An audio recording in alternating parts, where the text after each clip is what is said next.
Hi everyone, welcome to my YouTube channel. कैसे हैं आप सभी? आई होप आप सभी अच्छे होंगे। वीडियो को स्टार्ट करने के पहले मैं बता दूं कि हमारा जो नया बैच है वो 5 जुलाई से स्टार्ट होने वाला है। अगर किसी को भी ऑफलाइन ट्रेनिंग लेनी है तो दिए गए नंबर पर कॉल करके आप अपनी सीट को बुक करा सकते हैं। अब हम वीडियो को स्टार्ट करते हैं। तो देखिए दोस्तों, जैसा कि मैंने आपको पहले ही बताया था कि आजकल मैं ज़्यादा फोकस 5G फ़ोन्स पे कर रहा हूँ कि 5G फ़ोन्स के नए नए सर्किट कैसे आ रहे हैं और कैसे 5G फ़ोन्स को हम रिपेयरिंग करेंगे। तो चलिए दोस्तों, वीडियो को स्टार्ट करते हैं।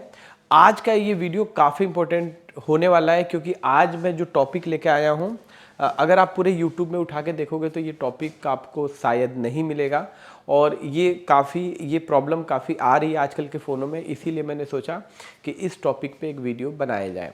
तो चलिए स्टार्ट करते हैं। तो सबसे पहले मैं आपको बता दूं कि ये देखिए, ये मीडियाटेक का एक फ़ोन है।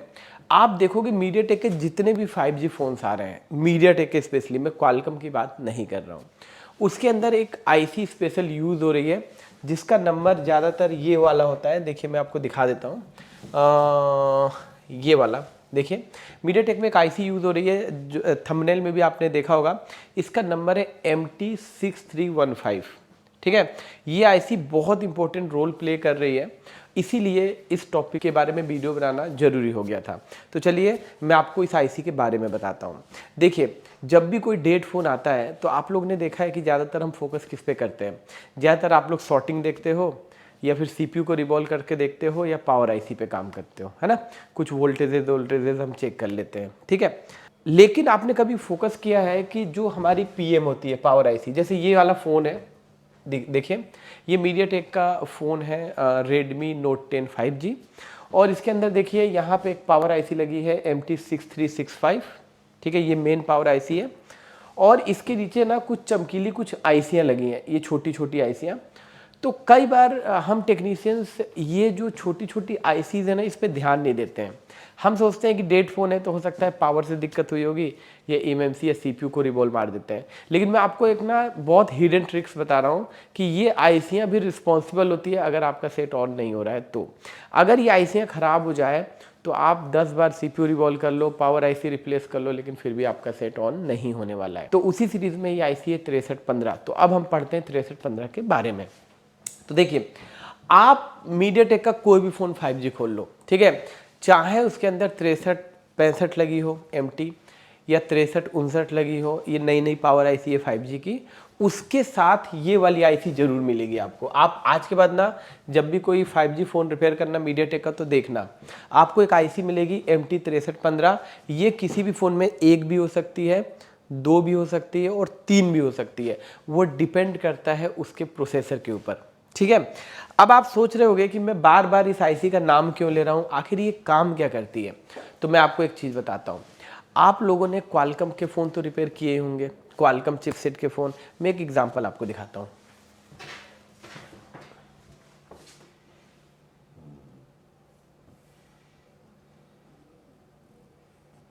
जैसे मान लीजिए मैंने एक पोको X3 Pro खोला, ये क्वालकॉम चिपसेट है, ठीक है। आप थोड़ा ध्यान से देखिएगा। तो आप देखिए कभी ध्यान से कि जितने भी क्वालकॉम चिपसेट के फ़ोन होते हैं, इसके अंदर पावर सेक्शन में, जैसे ये पावर सेक्शन है, तो आप देखिए कंपनी ने एक पावर आईसी लगा रखी है, ये वाली, ये मेन पावर है और इसका नंबर है PM8150।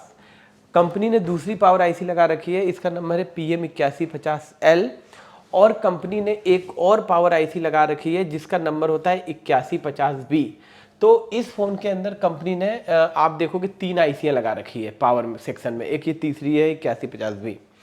तो जो क्वालकॉम चिपसेट्स होते हैं ना, उसके अंदर पावर सेक्शन में एक पावर आईसी, दो पावर आईसी, तीन पावर आईसी और चार्जर पावर आईसी भी आती है। लेकिन जो मीडियाटेक के 5G फ़ोन्स आप देखोगे ना, तो मीडियाटेक ना एक आईसी पे ज़्यादा फोकस करता है। मतलब आप जितने भी मीडियाटेक के फ्लैगशिप मॉडल देखोगे 5G ना, तो उसमें एक ही पावर आईसी होगी, ठीक है। जैसे ये वाला फ़ोन, ये देखिए, इसके अंदर कंपनी ने अगर आप देखेंगे, इसके अंदर कंपनी ने मात्र एक पावर आईसी लगा रखी है और इसका नंबर है MT6365, ठीक है। तो मीडियाटेक जो कंपनी होती है ना, वो क्या करती है कि अगर एक पावर आईसी लगाती है, अगर उसको लगता है कि एक पावर आईसी से काम नहीं चल पाएगा, तो वो अपने फ़ोनों में ना एक्सटर्नल बक कन्वर्टर लगाती है। बक कन्वर्टर का मतलब होता है कि एक छोटी सी आईसी लगा देती है, और अगर बक वोल्टेज और ज़रूरत पड़ती है, ज़्यादा की ज़रूरत पड़ती है, तो ये एक्सटर्नल बक कन्वर्टर लगा के कुछ और बक अलग से जनरेट कर लेती है, और इसको 2 या 3 पावर आईसी लगाने की ज़रूरत नहीं पड़ती है। तो आप जितने भी मीडियाटेक के फ़ोन देखोगे ना, वो जब अपडेट होते हैं, उसमें नया एप्लीकेशन जैसे ऐड होता है, एप्लीकेशन प्रोसेसर जो होता है अपडेट होता है, तो उसके अंदर ज़्यादा वोल्टेजेस की ज़रूरत पड़ती है, उसके लिए कंपनी एक्सटर्नल बक कन्वर्टर्स लगाती है। जी हाँ, अब आज के बाद आपको जब भी मीडियाटेक का आप फ़ोन खोलो ना, तो आप देखना 6315 आपको जरूर मिलेगी। तो आपको जहां भी 6315 मिल जाए ना, समझ लेना कि ये एक्सटर्नल बक कन्वर्टर है। मतलब आप इसको पावर आईसी भी बोल सकते हो। मतलब पावर आईसी के अंदर जो बक सर्किट है, उस बक सर्किट से काम नहीं चल पा रहा है, इसीलिए कंपनी ने एक छोटी सी अलग से बक सर्किट के लिए एक छोटी सी बक कन्वर्टर लगाया। ये आईसी क्या करती है, कुछ बक वोल्टेज जनरेट करती है जो सीपीयू के लिए इंपॉर्टेंट रोल प्ले करते हैं। ठीक है, तो आप समझ गए होंगे, अगर ये बक कन्वर्टर खराब हुआ तो डेफिनेटली आपका सेट डेड हो जाएगा। ठीक है, अब मैं आपको बताता हूं कि जब भी आप कोई मीडियाटेक का फोन खोलोगे, जैसे इस फोन में देखो एक बक कन्वर्टर है 6315, ठीक है। लेकिन अभी देखो मैं एक और फोन दिखाता हूं, देखो एक और 5G फोन है मेरे पास। अगर आप इसमें देखोगे तो इसके अंदर ना ये 6315 दो बक कन्वर्टर्स हैं। देखो देखो ये भी लिखा है MT 6315 और यहाँ भी लिखा है MT 6315। तो इसके अंदर 2 बक कन्वर्टर्स हैं, और कोई कोई आएगा जिसमें 3 बक कन्वर्टर्स होंगे। यही वाली आईसी 3 बार लगी होगी।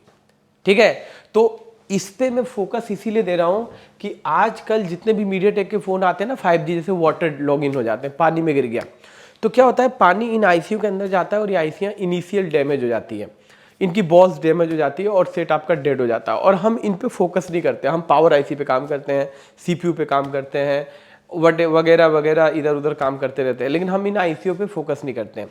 तो अब थोड़ा सा ना मैं इन आईसीओ को एक्सप्लेन करता हूँ कि आईसीयाँ क्या काम करती है। मेरे इतने वीडियो से आप समझ गए होंगे कि किसी भी मीडियाटेक को फ़ोन को खोलना है 5G को, तो सबसे पहले खोलते ही कोई भी पावर आईसी लगी हो, सबसे पहले आपको दिखेगी 6315 देखते ही आप समझ लेना कि ये एक्सटर्नल बक कन्वर्टर है जो सीपीयू के लिए इंपॉर्टेंट वोल्टेज प्रोड्यूस करके सीपीयू को देता है, बक वोल्टेज इसको। ठीक है, तो मैं इन एक्सटर्नल बक कन्वर्टर की कुछ डिटेल्स आपको देता हूं। देखिए, ये एक्सटर्नल बक कन्वर्टर जहां भी लगे होंगे मीडियाटेक के फोन में, तो इसके रूल्स में बताता हूं। देखिए, इसका नंबर होगा MT 6315। आगे के ये अल्फ़ाबेट्स चेंज होते चले जाते हैं, डिपेंड करता है कि वो किस चीज़ के लिए यूज़ हो रहा है। ये जितने भी बक कन्वर्टर्स होते हैं, ये हाई एम्पियर का करंट प्रोड्यूस करते हैं, अप्रोक्स 5 एम्पियर का करंट प्रोड्यूस करते हैं। इसको 4 फेज बक कन्वर्टर बोलते हैं। मतलब ये होता है कि ये जो आईसी होती है ना, ये मैक्सिमम 4 आउटपुट्स दे सकती है। जैसे सपोज करो यहाँ पे 3 कॉइल लगी हैं, तो इसके 3 आउटपुट निकल रहे हैं, लेकिन इसकी कैपेसिटी 4 आउटपुट्स की है, तो इसीलिए इसको 4 फेज बक कन्वर्टर के नाम से जाना गया है। ठीक है, तो ये आईसी जहां भी लगी होगी, तो देखो यहाँ पे 3 कॉइल लगी है, तो इसके 3 आउटपुट निकल रहे हैं। ठीक है, लेकिन देखो यहाँ पे मैं दिखाता हूँ, सेम यही आईसी यहाँ पे देखो लगी है और इसके 4 कॉइल लगी है। यही आईसी यहाँ लगी है, इसकी 2 कॉइल लगी है। मतलब ये हुआ, आप ऐसा समझो कि ये आईसी जहां भी लगी होती है ना, अगर इस आईसी के अंदर 2 फेज यूज करना है तो 2 कॉइल लगा के उसका यूज कर लिया जाएगा, 2 फेज ब्लैंक रहेगा। अगर कहीं 3 बक वोल्टेजेस बनाने हैं तो 3 कॉइल लगा के 3 फेज को यूज कर लिया जाएगा, और कहीं 4 बक वोल्टेजेस बनाने हैं तो इसके 4 कॉइल लगा के चारों फेज को यूज कर सकते हैं। इसीलिए इसको 4 फेज बक कन्वर्टर के नाम से जाना गया है। अब बताता हूं इसकी जो वोल्टेजेस होती है, आप इन कॉइल पे जब चेक करोगे तो इन कॉइल की जो वोल्टेजेस होती है 0.4 से 1.1 के बीच में बननी चाहिए। ठीक है, अगर यहां पे वोल्टेजेस प्रोड्यूस नहीं होती है, नहीं बनती है, तो इसका मतलब है कि आपकी ये मीडियाटेक की 6315 जो बक कन्वर्टर खराब हो गया है, और इसके खराब होने से आपका सेट ऑन होने वाला नहीं है। ठीक है, अब आपके दिमाग में एक सवाल ये पैदा हो रहा होगा कि अगर हमारे फ़ोन में 1 कन्वर्टर लगा हो, या फिर 2 कन्वर्टर लगा हो, या फिर 3 कन्वर्टर लगा हो, तो आखिर ये क्या काम करता है, सीपीयू को कौन सी वोल्टेजेस देता है, और इससे सेट डेड कैसे हो जाता है। तो चलिए मैं आपको दिखाता हूँ सर्किट में। ठीक है, तो देखिए मेरे पास एक सर्किट है, यहाँ पे आप देख सकते हैं। ये सर्किट है हमारा मीडियाटेक का है Note 12 Pro 5G फ़ोन का सर्किट है। ठीक है, ये मैंने खोल रखा है। तो अगर मैं आपको दिखाऊं, मैं पहले ना एक बार, ये बोर्ड मेरे पास पड़ा हुआ है तो मैं आपको दिखा देता हूं कि थोड़ा बोर्ड में आप देख लो तो थोड़ा सा अच्छा आपको फील होगा। तो देखिए यहाँ पे, तो देखिए मेरे पास ना एक नोट 12 प्रो का 5G मॉडल है और इसके अंदर ये आईसियाँ लगी हैं। तो मैं आपको दिखाता हूँ कि ये आईसियाँ क्या काम करती है और क्या क्या फॉल्ट आता है। तो देखिए ये मेरे पास एक मदरबोर्ड है जिसकी मेन पावर ये है, ठीक है, मीडियाटेक की। ये है 6365, इसके पास 9 या 10 बक कॉइल लगती है, ये मेन पावर बोलते हैं इसको। और ये नीचे साइड में देखोगे ना तो देखो यहाँ पे लिखा भी है, मैं आपको जूम करके थोड़ा दिखा देता हूँ।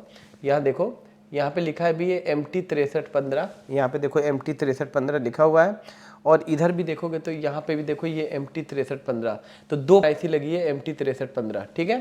तो अब मैं आपको थोड़ा सा इसकी डिटेल देता हूँ।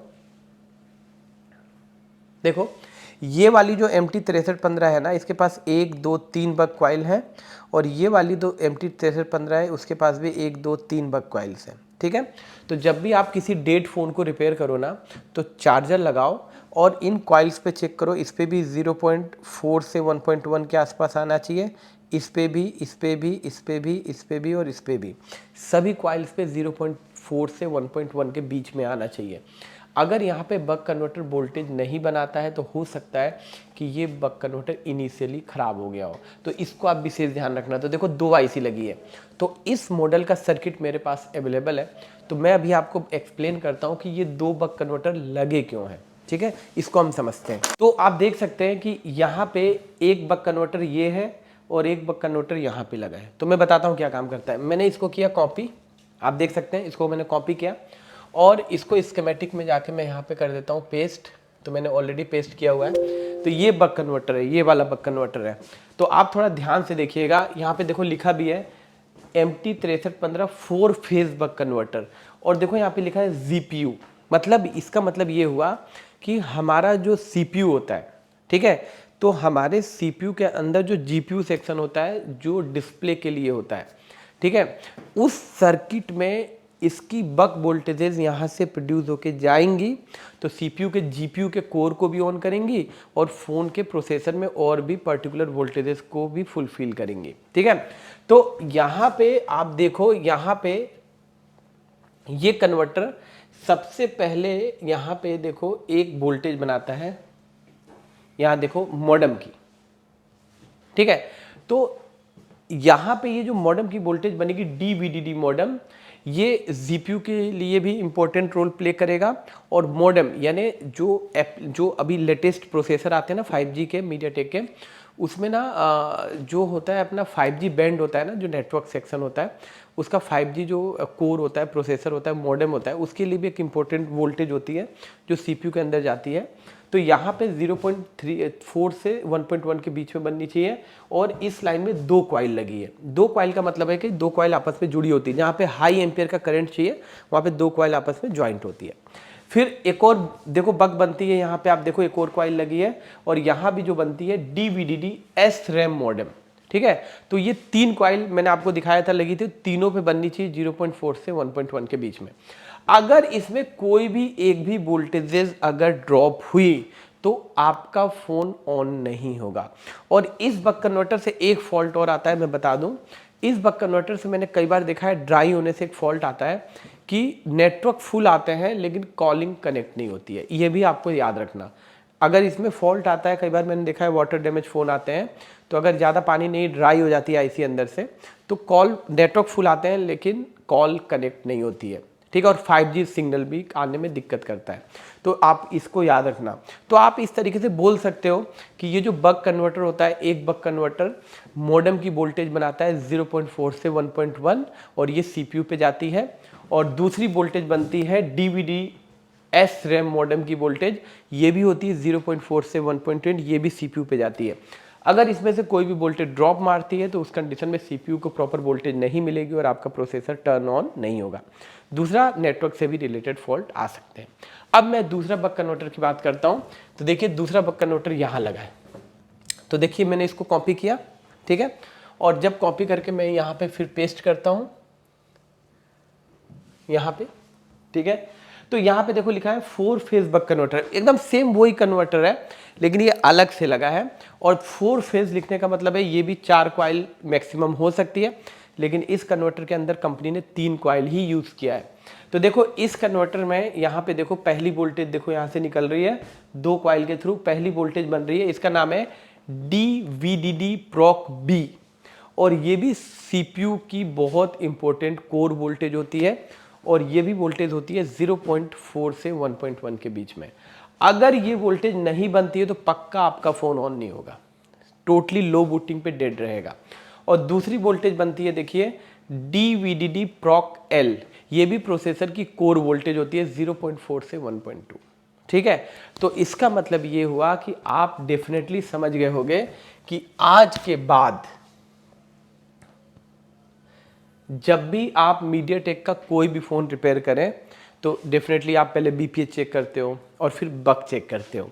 तो जब भी बग वोल्टेज चेक करो तो इन पूरी क्वाइलों पे तो कर ही लो, नो डाउट इस पे तो करना ही है ना। इसके साथ साथ आप बिल्कुल देखो कोई भी 5G, आज आप मेरा वीडियो देखो और कोई भी 5G फ़ोन आपके पास मीडियाटेक का है, उसमें कोई भी पावर IC लगी हो, मतलब 5G की बात कर रहा हूँ, उसमें आपको 6315 कन्फर्म्ड मिलेगी। 1 भी हो सकती है, 2 भी हो सकती है और 3 भी हो सकती है। तो इस IC के पास जो भी क्वाइल्स लगती हैं, चार्जर लगाइए और चेक कीजिए 0.4 से 1.1 के बीच में। अगर ये वोल्टेजेस ड्रॉप होती है, फ्लैक्चुएट होती है, या 1 बन रही है 2 नहीं बन रही है, तो इस कंडीशन में आप इस IC को रिप्लेस करके देख सकते हो। ठीक है, तो बस ये मेरा कंसर्न था। तो इस IC की प्रॉब्लम आजकल ज़्यादा आ रही है, तो मैंने सोचा एक छोटा सा वीडियो आपके लिए शूट करके बना दूं, जिससे आप तक भी इंफॉर्मेशन पहुंच जाए। और मैं आपको एक चीज़ और बता देता हूं कि इस IC के अंदर, वीडियो तो काफ़ी लंबा हो गया, इस IC के अंदर और भी फीचर्स हैं। जैसे इस IC के अंदर एक फॉल्ट B पिन होती है, और वो पिन के थ्रू पावर IC को पता चल जाता है कि ये IC फॉल्टी है। ये भी फीचर है इसमें, OVLO और UVLO का भी फीचर है, इसमें टेम्परेचर का भी फीचर है, काफ़ी कुछ फीचर है इस IC के अंदर। तो ये वीडियो काफ़ी लंबा हो रहा है, तो मैं किसी और दूसरे वीडियो में इसके और भी फीचर्स बताने की कोशिश करूंगा। तो मुझे उम्मीद है कि जब भी आप मीडियाटेक का फ़ोन रिपेयर करोगे तो इस IC को ज़रूर फोकस करोगे। इस IC के ख़राब होने से डेफिनेटली हमारा फ़ोन डेड हो जाता है। तो चलिए दोस्तों, मुझे उम्मीद है कि इस वीडियो को देखने के बाद आपको काफ़ी अच्छी इन्फॉर्मेशन मिली होगी। तो फिर से मिलेंगे नेक्स्ट वीडियो में, तब तक के लिए आपका बहुत बहुत धन्यवाद।